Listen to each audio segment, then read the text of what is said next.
Fuimos creados, de paso, hermanos y amigos en Cristo Jesús, para participar de un reino eterno perfecto. El ser humano tiene grabado en lo más profundo de su alma y de su corazón el deseo de la vida eterna. Quiere la vida. Solo pide por la muerte cuando el dolor se hace insoportable. No solo el dolor físico, sino también el dolor de no saber cuál es el propósito de la existencia que tenemos aquí, el dolor de pensar que nadie se interesa por nuestra vida, el dolor de esa aparente soledad que muchos sufren por no aceptar el amor de Dios interviniendo en sus corazones. El dolor inclusive, mis hermanos en Cristo, de no comprender la revelación divina del Rey de Reyes y Señor de Señores, cuando Él dijo en San Juan 18:36, mi reino no es de este mundo. ¿Escucharon bien lo que dijo Jesús? Mi reino no es de este mundo. El dolor de no comprender, mis hermanos en Cristo, de que estamos presionados entre dos eternidades. Una eternidad pasada, en forma que ya no está, se fue. Y ahora solamente leemos en la palabra de Dios y porque somos creyentes aceptamos de que esa eternidad fue así como la Biblia la describe. San Lucas capítulo 1, verso 31. Leo de la palabra de Dios. Y vio Dios todo lo que había hecho y aquí que era bueno en gran manera. En otras palabras, perfecto, inmejorable. Amor, paz, abundancia. No había ningún tipo de escasez. No había ningún tipo de conflictos. Todo era armonía, todo era belleza. En otras palabras podríamos decir, perfección total y plena. Todo fue entregado a las criaturas en la persona de Adán y de Eva, y el Edén era tan bonito que nos dice la inspiración que era como algo así como una proyección del mismo trono de Dios. El dolor que permanece también por no aceptar que muy pronto nos estamos acercando hacia la última lágrima. Sí, mis hermanos y hermanas en Cristo, el dolor se va a terminar y se va a terminar para siempre. Estamos en el umbral de una restauración total de tal manera que no habrá más lágrimas. Leo de Apocalipsis 21, los versos 1 un poquito y el 4. Vi un cielo nuevo, una tierra nueva. No está mejorada, no está modificada. Ha sido tan afectada por el pecado que tiene que ser hecha nueva.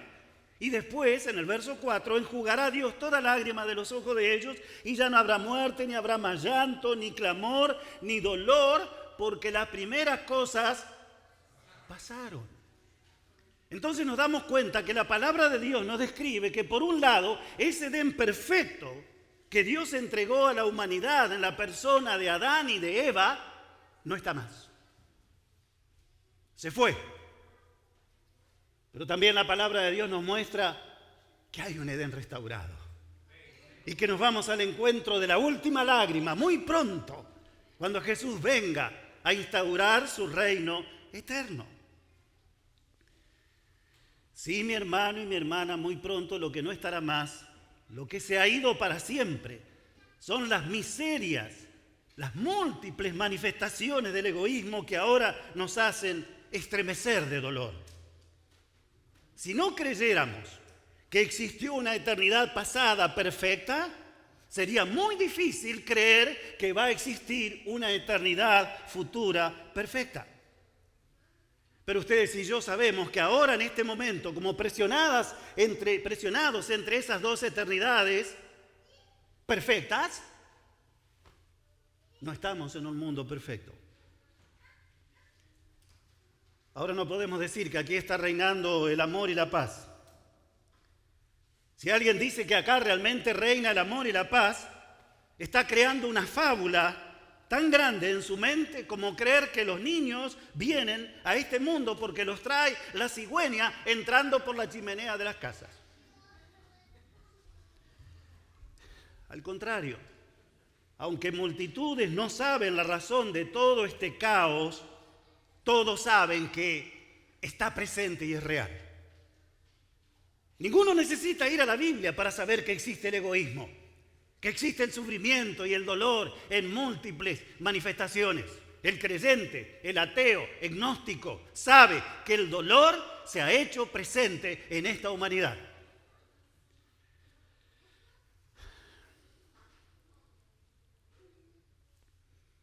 El egoísmo está arrasando con este mundo. Y el egoísmo, si no nos unimos a esa persona, amor, que es Cristo Jesús, arrasará también con nuestra vida. Jesús nos habla en esta mañana de adoración, que antes del reino de la gloria hay un reino de la gracia. Y vamos a hablar un poco del reino de la gracia. Solamente que yo quiero hacer referencia a este incidente de nuestro Señor que está registrado en San Juan, el capítulo 12. Vayamos ahí, San Juan, capítulo 12. Y ahí leo, ¿no es cierto?, de la palabra de Dios, cómo frente a un hecho sobrenatural, la manifestación impresionante del Espíritu de Dios, la voz de Dios que habló del cielo, y sin embargo miren la reacción de la humanidad. San Juan capítulo 12, versos 28 en adelante. Padre, San Juan 12, 28, glorifica tu nombre. Y dice que vino una voz del cielo que dijo, lo he glorificado y lo glorificaré otra vez. Y la multitud que estaba allí y que había escuchado o oído la voz, decía, un grupo, ¿es un trueno? Es confundir algo sobrenatural con algo natural. Horrible en la experiencia espiritual. Que no podamos identificar y no podamos experimentar lo que es natural y lo que es sobrenatural. Si ustedes y yo no experimentamos, yo diría, la intervención sobrenatural de Dios para que ustedes y yo podamos llegar al reino de los cielos, somos naturalistas. Los naturalistas no llegan al reino de los cielos. Pero después hay otro grupo. Dice que otros decían, un ángel le ha hablado. Hermanos en Cristo, estos reconocen que en verdad algo sobrenatural se escuchó desde el cielo, pero lamentablemente dicen, le ha hablado. Este mensaje no es para nosotros. Esos son los espiritualistas. Leen la palabra, pero no la aplican a su vida personal. No es para nosotros, es para otros. Y Jesús, ¿no es cierto?, en el verso 30 dice, no ha venido esta voz por causa mía, sino por causa de vosotros. Mis hermanos en Cristo, tenemos que clamar a Dios para que no nos vayamos a, yo diría, transformar en hermanos y hermanas naturalistas o transformarnos en hermanos y hermanas espiritualistas. De tal manera que leemos la palabra, pero en verdad el mensaje no es para nosotros, es para otros. El reino de la gloria, yo diría, es la antesala indispensable para que podamos llegar al el reino de la gracia. Es la antesala indispensable para que podamos llegar al reino de la gloria. Lo digo de otra forma, si aquí no participamos del reino de la gracia, no podremos participar del reino de la gloria. Si ustedes y yo estamos participando del reino de la gracia, nadie podrá arrebatarnos la certeza y la convicción del reino de la gloria en su segundo advenimiento. Por eso que Jesús, allí en San Juan, el capítulo 3, el verso 12, en esa conversación, ¿verdad?, nocturna, le dijo a aquel principal, miembro del Sanedrín, aquel hombre que aparentemente creía que era tan justo, aquel hombre que creía y tenía la convicción que él estaba obrando de tal manera que con sus obras llegaría al reino de los cielos. Y Jesús le dijo, tienes que mejorar un poquito, Nicodemo. ¿Verdad que le dijo eso? ¿Tienes que mejorar un poquito? ¿Estás bien? No, le dijo, tienes que nacer de nuevo. Y Nicodemo queda sorprendido. Y entonces Jesús le dice, si os he dicho cosas terrenales y no creéis, ¿cómo creeréis si os dijere las celestiales? En otras palabras, Jesús está diciendo, para llegar al reino de los cielos, hay una experiencia espiritual que comienza aquí en la tierra. Ustedes y yo tenemos que recibir el reino de la gracia salvífica en el alma. Ese es el nuevo nacimiento. No es enmendar, no es modificar, es un milagro como la propia existencia. Es como regresar a Génesis, el capítulo 1 y los versos 26 y 27. Miren, hermanos, yo agradezco a Dios porque me invitaron para poder presentar este mensaje, porque yo esto no lo había percibido. Dice aquí la palabra de Dios en Génesis 1, los versos 26 y 27. Entonces dijo Dios, hagamos al hombre a nuestra imagen, conforme a nuestra semejanza. Y ellos tienen que señorear, administrar, ¿verdad? Multiplicarse. Llegar a formar una comunidad en este mundo de verdaderos adoradores de hijos e hijas de Dios. Y el pecado entró y arruinó todas las cosas. Y ahora Jesús, ¿no es cierto?, tiene, por decir así, un plan B. Ahora Jesús dice, y será predicado este evangelio del reino en todo el mundo para testimonio de todos, y entonces vendrá el fin. Y ahí está, ¿no es cierto?, la experiencia espiritual de la nueva vida en Cristo y de la misión. Están unidos. Ahora ustedes y yo estamos en esta tierra con un propósito: proclamar las buenas nuevas de salvación, llenar el mundo con el mensaje del advenimiento de Jesús y con la experiencia previa del reino de la gracia en nuestra alma. Miren, hermanos, es muy claro en cuanto a cómo se comienza el reino de la gracia, ¿verdad? Sin embargo, yo quiero decirles algo. No hace tanto tiempo que descubrí algo precioso que está haciendo cosas maravillosas en mi alma, y lo voy a compartir con ustedes porque también lo va a hacer en la vida de ustedes. Leamos San Mateo, el capítulo 3. Allí nos encontramos con el mensaje de Juan el Bautista, que de paso es el mensaje que nosotros tenemos que proclamar, ¿verdad? Pero no ya anunciando la primera, sino la segunda venida de Jesús. ¿Estamos de acuerdo? Y entonces allí en San Mateo, el capítulo 3, el verso 2, el mensaje del Bautista, el mayor profeta que ha habido en esta tierra según el concepto de nuestro Señor Jesucristo, que es la verdad, dice o decía, arrepentíos porque el reino de los cielos, ¿qué cosa? Se ha acercado. Y después Jesús, en el capítulo 4, el verso 17, dice, desde entonces comenzó Jesús a predicar y a decir, arrepentíos porque el reino de los cielos, ¿qué cosa? Se ha acercado. Es el mismo mensaje, es el mismo mensaje. No podemos pasar por alto que entre medio de estos dos mensajes se escuchó la voz de Dios cuando Jesús fue bautizado. Y Jesús expresó, este es mi Hijo amado en quien tengo complacencia. Me complazco en mi Hijo, porque mi Hijo va a dar a conocer el amor que toda la divinidad tiene hacia este planeta rebelde, el planeta Tierra.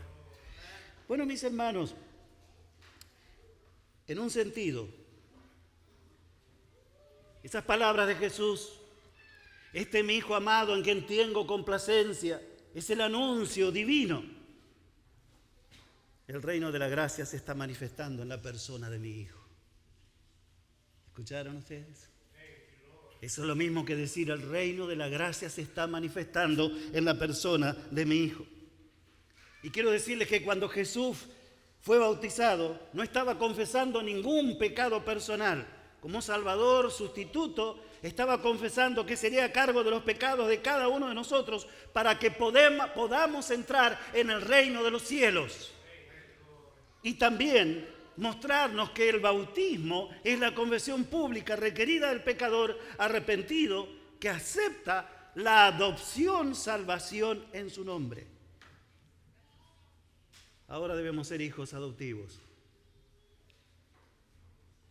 Se cuenta la historia de un chico que fue adoptado por un matrimonio. Y entonces ellos le hablaron desde el principio que en verdad no era un hijo biológico, sino que era hijo adoptivo. Y que ellos habían soñado con un hijo. Y que nunca lo pudieron tener, pero que pusieron eso en oración y clamaron por mucho tiempo hasta que finalmente lo pudieron adoptar.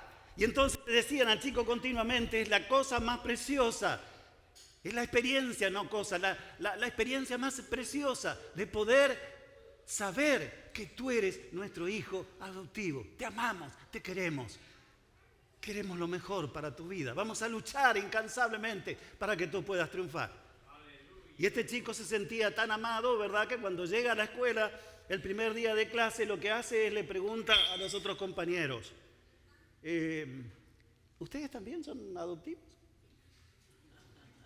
Y los otros dicen, no, ay, qué lástima, dice.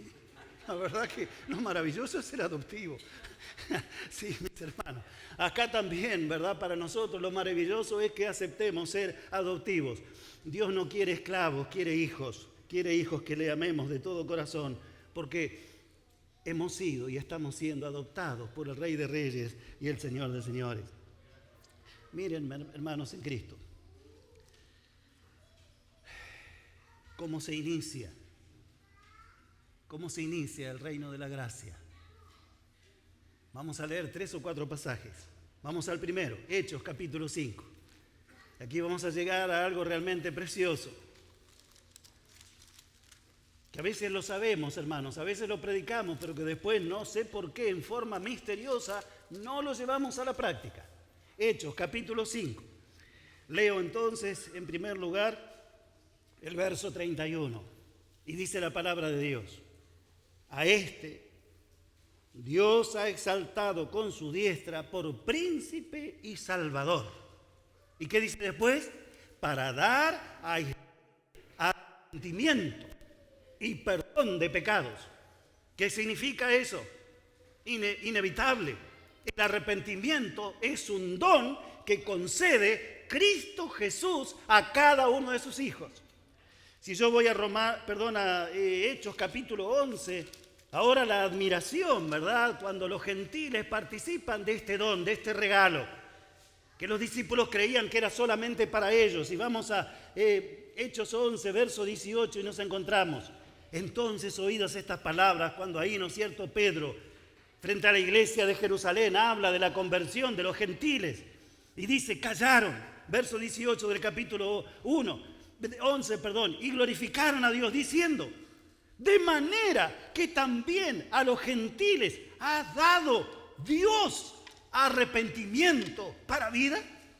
Otra vez, es una dádiva divina el arrepentimiento.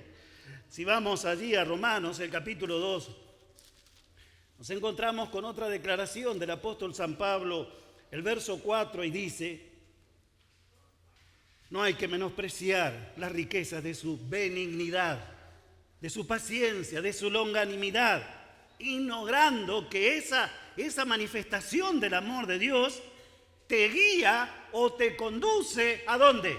Al arrepentimiento.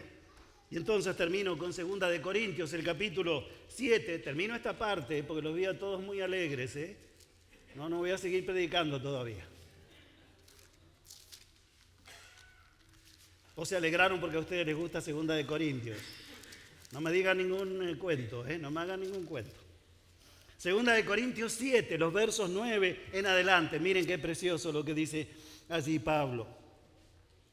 Dice, ahora me gozo, no porque hayáis sido contristados, sino porque fuisteis contristados para arrepentimiento. Y ahora dice, porque fuisteis contristados para arrepentimiento, ¿qué cosa? Según Dios. Y ahora dice el verso 10, Porque la tristeza que según Dios produce ¿qué cosa? Arrepentimiento.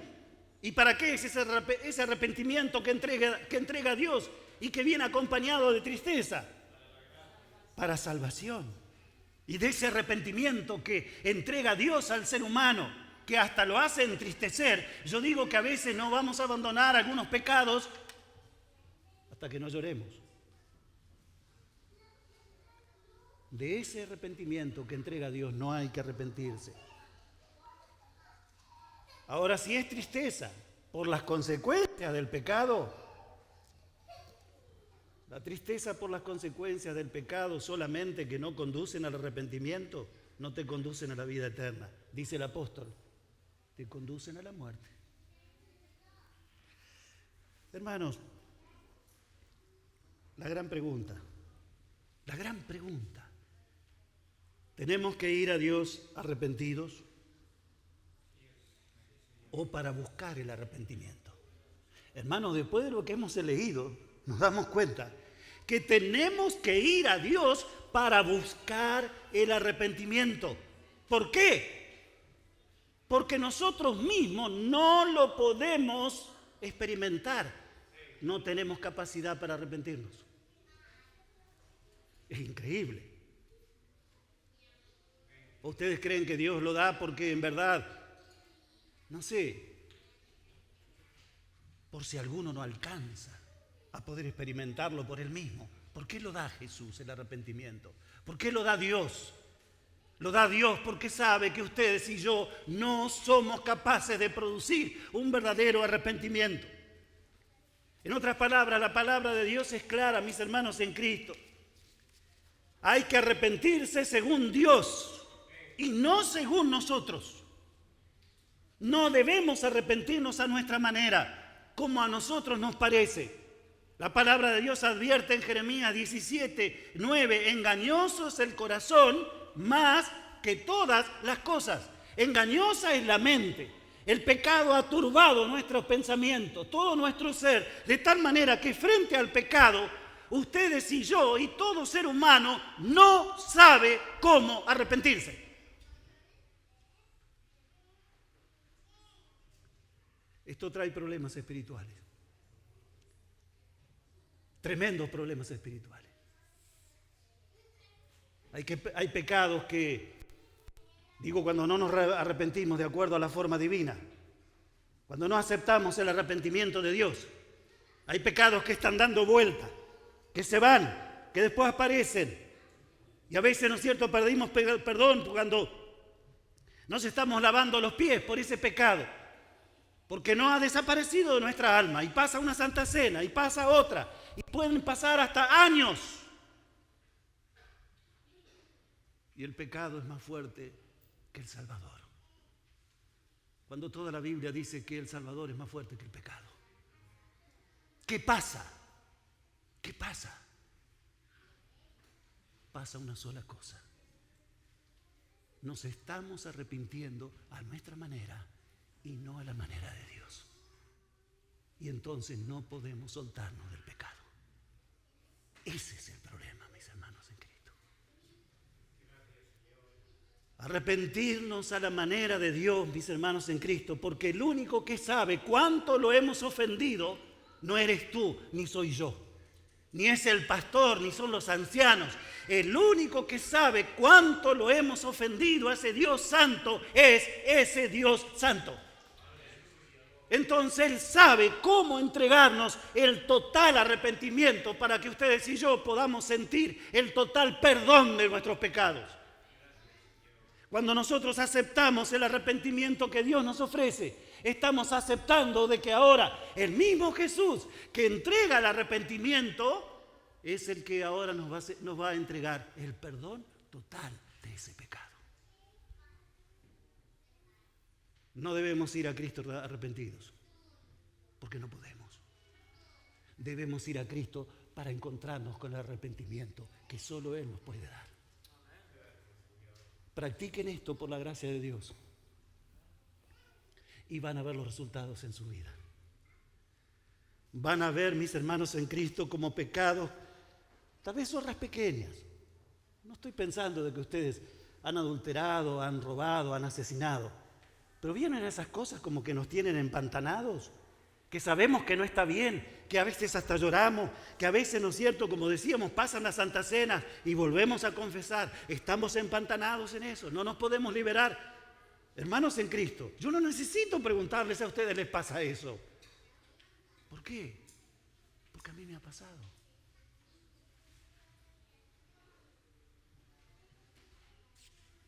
Arrepentirnos según Dios. Cuando ustedes y yo experimentamos el perdón divino, permitimos que Dios sea el que guía el proceso del arrepentimiento, estamos entrando en el reino de la gracia. Y cuando ustedes y yo entramos aquí en el reino de la gracia, nada ni nadie te puede quitar el reino de gloria en tu alma y en tu corazón. Y tú vibras de entusiasmo cada día porque sabes que el reino de gloria en la segunda venida de Cristo será tan real como el reino de la gracia que tú estás experimentando, porque Cristo Jesús te está transformando. Te está dando una nueva experiencia espiritual. Está siendo renovado. No puede ser que Jesús realmente esté haciendo estos milagros maravillosos y después no me lleve al reino de la gloria. La evidencia del reino de la gloria es participar del reino de la gracia. Y ahora sí, mis hermanos, termino porque el tiempo se fue, ¿no es cierto?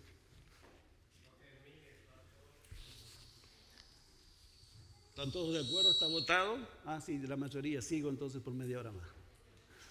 Mis hermanos. ¿Qué pasa si tú no experimentas el reino de la gracia? ¿Sabes lo que pasa? Te vas a entusiasmar con los reinos de este mundo. ¿Me entendieron? Si tú no estás enamorado del reino de la gracia, de lo que Jesús está haciendo en tu alma y lo que va a culminar cuando Él venga por segunda vez en gloria y majestad, si no estás siendo cautivado por esa transformación, tus pensamientos se van a ir a los reinos de este mundo. Porque los seres humanos tenemos grabado en el alma la necesidad de un reino eterno. Solo que la palabra de Dios es clara. Si tú no aceptas el reino de Dios, no vas a tener ningún reino. Porque el reino de Satanás es falso, no existe, nunca existió y nunca existirá. Por eso que va a ser destruido eternamente. No se puede sustentar la vida eterna en medio del egoísmo. La vida eterna es una posibilidad solo experimentando el amor de Dios por toda la eternidad. Pero tenemos que empezar a experimentarlo acá. Por eso que Jesús dijo, ustedes tienen que amar aún a los enemigos. Ustedes tienen que amar aún a los pastores que predican hasta las 1:30. Y no salir ahí murmurando, ¿no es cierto? ¿Están dispuestos a amarme? Mis hermanos en Cristo. ¿Cómo es la vida de uno que está experimentando el reino de la gracia? ¿Saben cómo es la vida? Vivimos amando a Dios y a nuestro prójimo. Vivimos preocupados por la salvación de los perdidos. Y si no estamos ocupados por la salvación, estamos ocupados por la perdición. Cada vez que tú te entrevistas con una persona, en el trabajo, en la oficina, en el aula de estudios, donde tú seas, donde tú estés, donde tú vayas, cuando compras, cuando vendes, cuando vas, cuando vienes, si tú no das a entender a los demás que el reino de la gracia, Cristo, lo está produciendo en tu vida, estás perdido. Jesús en San Mateo, el capítulo 12, lo dijo claramente. El verso 30. ¿Se acuerdan ustedes de este pasaje tan hermoso, mis hermanos? Porque yo he venido para que tengan vida, para que la tengan en abundancia, dijo Jesús. Yo no he venido para condenar, yo he venido para salvar. Y entonces ahora Jesús nos dice, esta es la mentalidad de un salvado. San Mateo capítulo 12, verso 30. Esta es la vida, esta es la obra.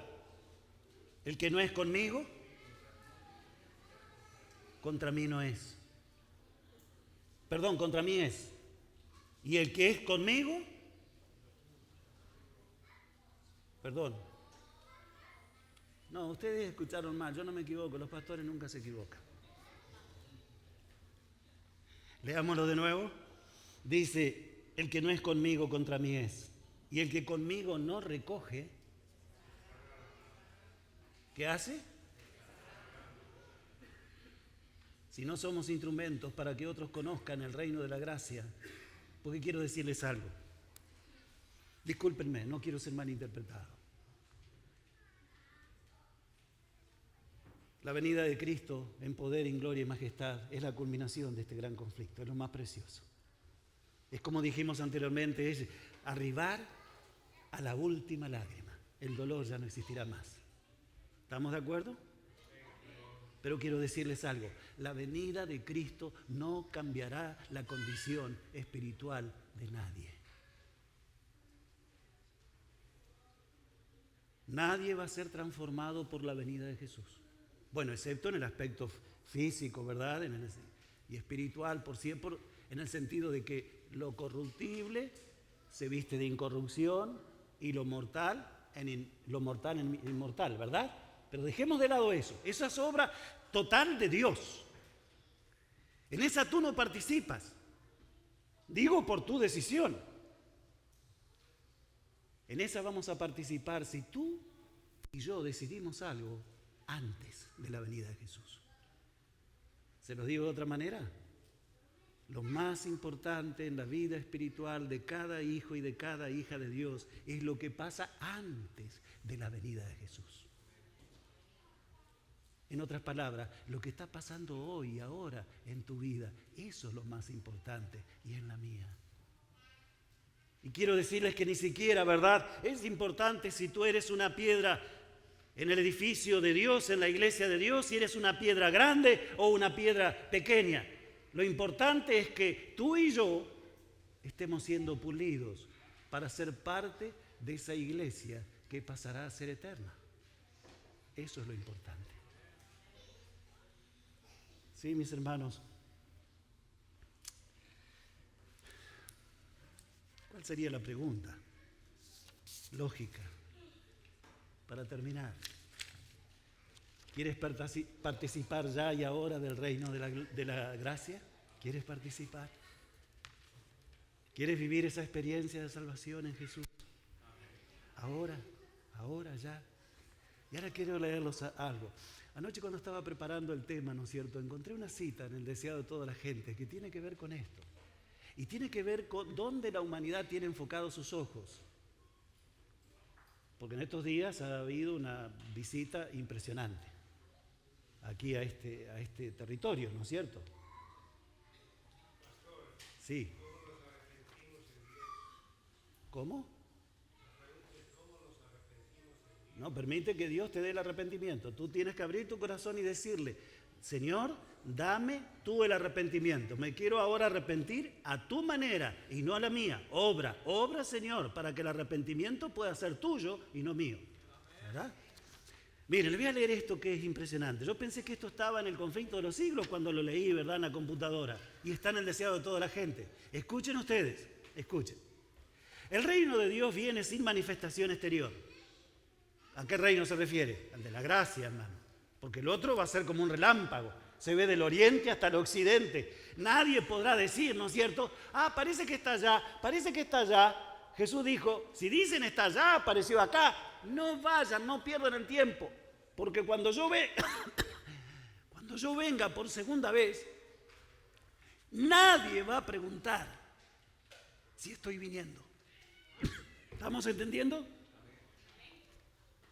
Si están preguntando o están anunciando que apareció aquí o allá, ¿qué significa? No vino.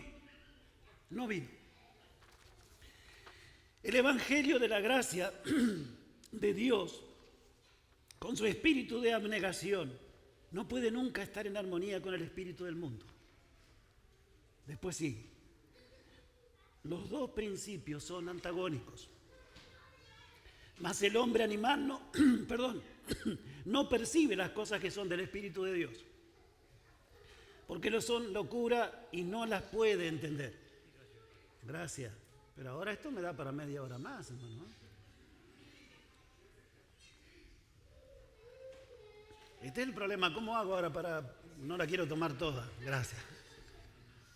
Gracias, Disculpen que estoy. A mí me gusta fastidiar un poco a los hermanos, pero un poco nada más, ¿no? Seguimos. Miren lo que dice. Esto está en el capítulo 55 del deseado de todas las gentes. Y dice, pero hoy hay en el mundo religioso multitudes que creen estar trabajando para el establecimiento del reino de Cristo como un dominio temporal y terrenal.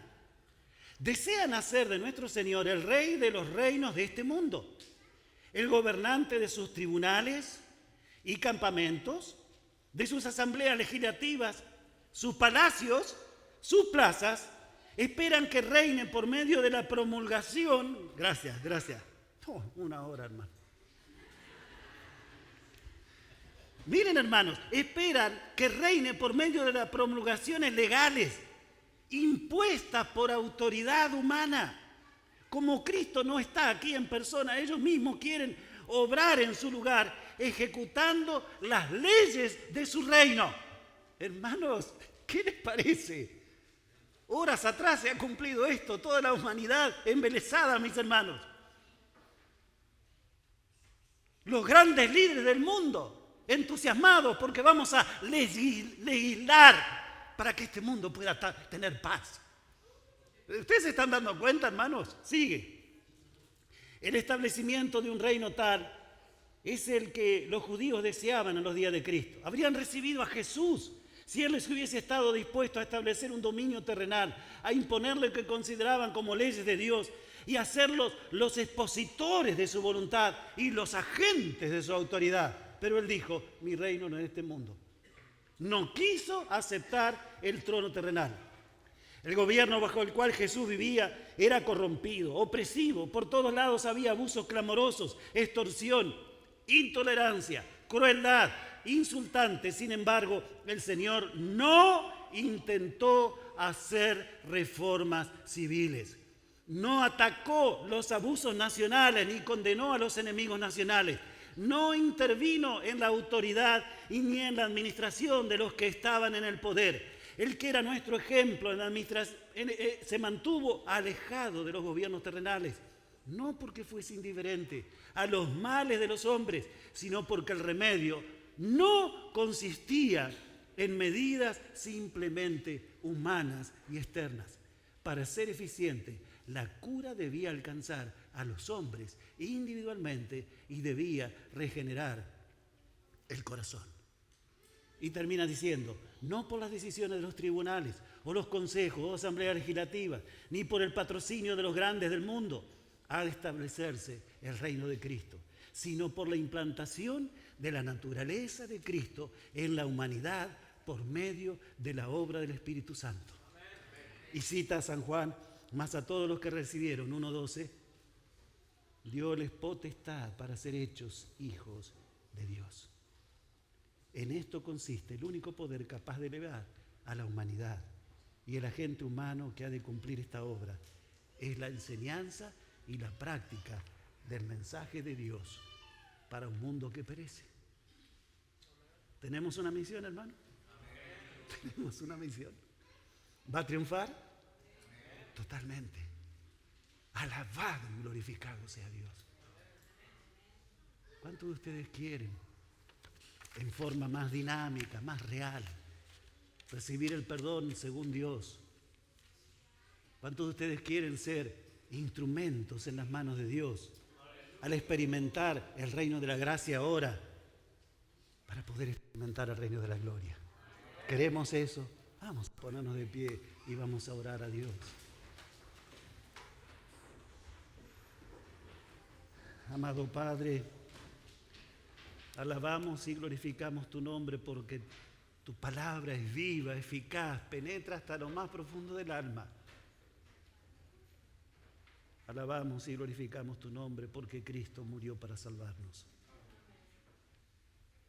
Alabamos y glorificamos tu nombre porque Él envió el vicario, el que tomaría el lugar de Él, el Espíritu Santo, para enseñarnos y conducirnos a toda la verdad.